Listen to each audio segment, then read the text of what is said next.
state is doing. Pennsylvania Congressman Fred Keller. Congressman Keller, good morning. What is Pennsylvania doing to make sure that it doesn't become the next major hotspot?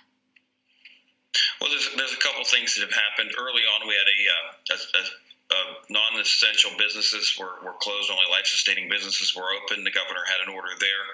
We could have probably executed that a little better to eliminate confusion, but that's working now. We also have stopped people coming in from New Jersey and New York into northeastern Pennsylvania in those short-term rentals or vacation properties. And, of course, practicing all the guidelines by the CDC.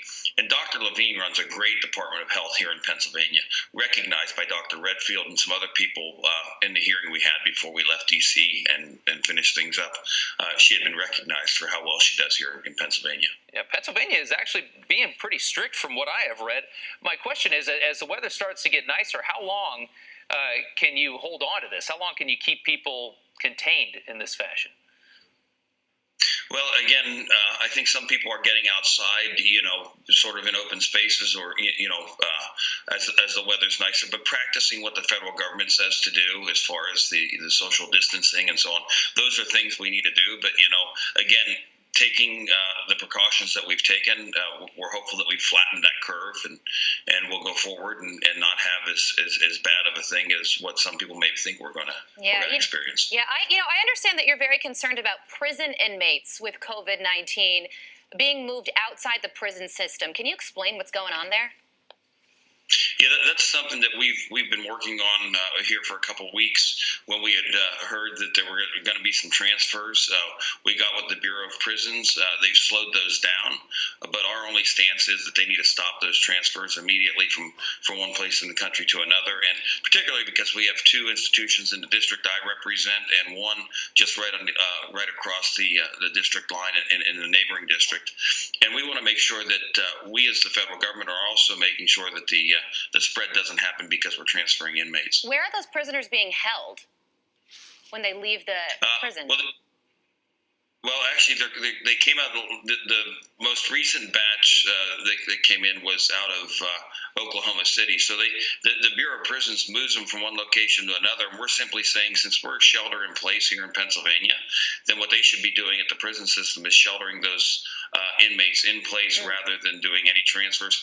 There was a lot of buck passing that happened early on. We've tried to get down to the bottom of that. They thought we needed legislation, so we've introduced that legislation. But it's our opinion they control the movement. They need to stop it now. Yeah. Any indication how long you think that the stay-at-home order will have to last? Some states have already carried this thing into June at this point. Well, I know the federal government had said the end of April now, and again, we'll see what we experience here in Pennsylvania. But it seems like things have been going pretty well, and some of the mitigation things that have happened with the stay-at-home orders, and really stopping the people coming into the Commonwealth from other parts, the vacation homes and so forth in the Northeast, because of the proximity to New York and New Jersey and some of those more urban areas. We can pull those numbers up right now. We can look real quick here at New York and New Jersey as you continue on. Neighboring states really close. New York, New Jersey with a lot of cases. That was a good move, you think, to shut down the travel? Absolutely, because when you look at the Poconos, which is the Northeast region, that's a place where a lot of people come, and there's a lot of people too that even commute from the Poconos into New York City and other places to work.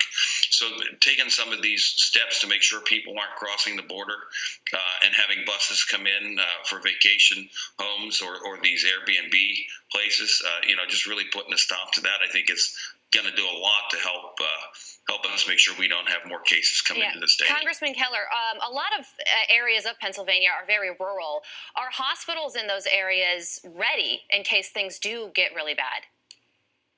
Yeah, we've actually stayed in contact with our healthcare providers here in the area, in the Northeast, and in the North Central area, and in the central part of the state here.